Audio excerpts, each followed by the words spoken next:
Hey guys, Lori Bremer here from Fazenden Realtors. Today I'm in South Minneapolis, 4 blocks from Lake Nokomis. This is a Craftsman bungalow. It was built in 1916. The address is 5015 Nokomis Avenue. There are fantastic craftsman details throughout this house. The beams are fantastic. Check out this light bulb. These lights are original to the house, right on the beam. Here's another great detail in the house. This is a 3-bedroom, 2-bath home. It has spectacular updates throughout the house. The roof was just replaced. Here is the kitchen.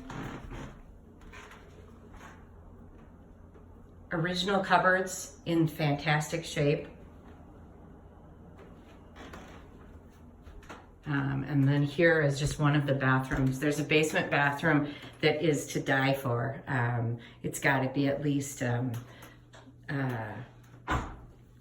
50 square feet at least.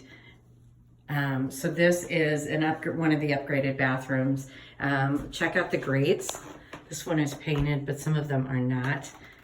Throughout the house. If you check back in the dining room, look at that grate. Anyway, I would love to show you around. I'm hosting an open house today from 1 to 3 and tomorrow from 1 to 3, and I would love to show you around. Give me a call. Thanks so much.